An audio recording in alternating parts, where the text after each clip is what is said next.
Salut à tous, dans cette vidéo je vais vous expliquer comment utiliser la lecture pour progresser dans l'apprentissage d'une langue. Quel type de contenu utiliser, quelle méthode utiliser, j'ai synthétisé pour vous tout ce que je sais sur ce sujet là, et je vais aussi y ajouter quelques conseils liés à mon expérience personnelle de la lecture du japonais. Ok, c'est parti.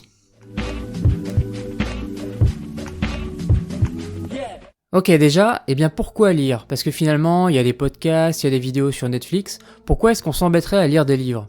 Eh bien d'après des linguistes renommés comme Stephen Krashen, ou des polyglottes qui ont réussi à maîtriser un langage à un très haut niveau de compétence, tels que Steve Kaufman ou Luca Lampalerio, la lecture c'est vraiment le moyen le plus efficace de progresser dans une langue, après sans doute le fait de vivre dans le pays dans lequel la langue est parlée.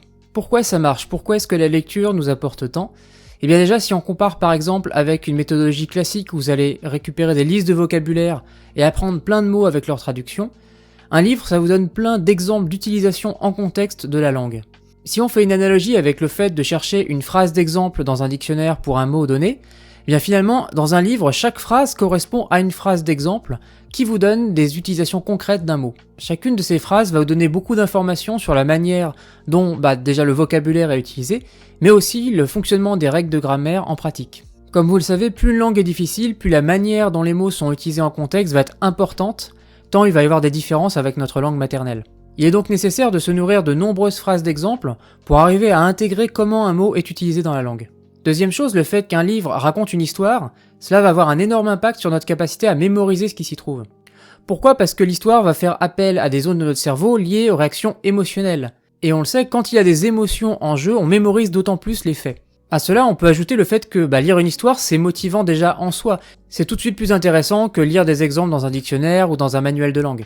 On le répétera jamais assez, mais avoir une expérience positive dans la langue avec des contenus qui nous intéressent est essentiel pour garder sa motivation, d'autant que l'apprentissage d'une langue est quelque chose qui prend beaucoup de temps.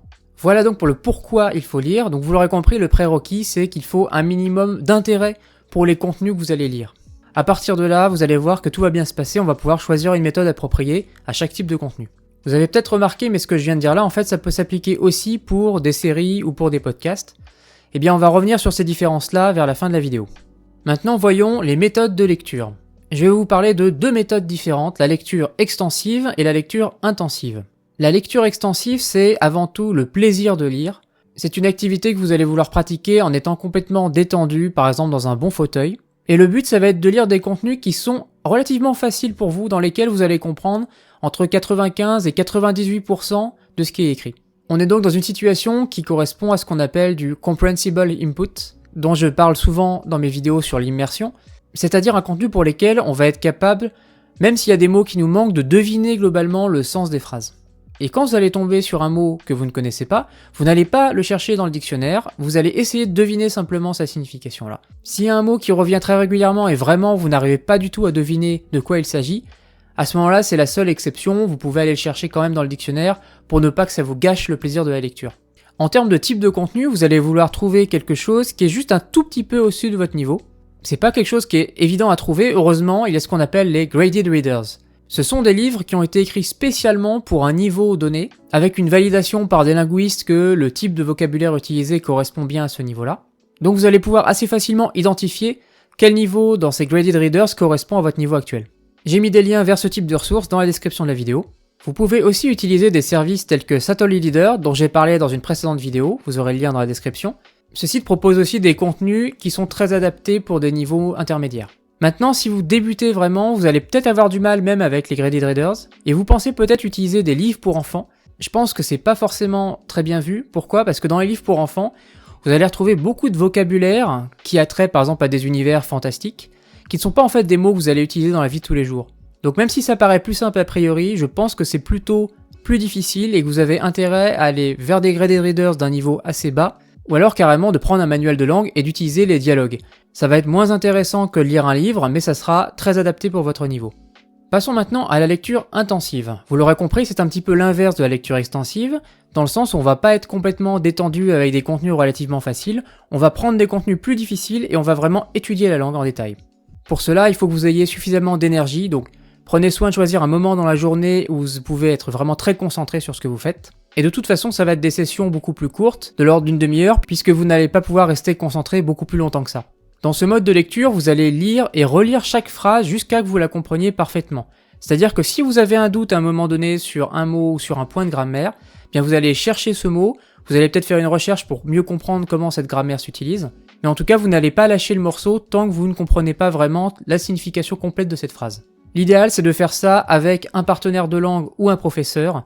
Il va pouvoir vous aider et ça sera beaucoup plus rapide de vous débloquer quand il y a quelque chose que vous comprenez pas.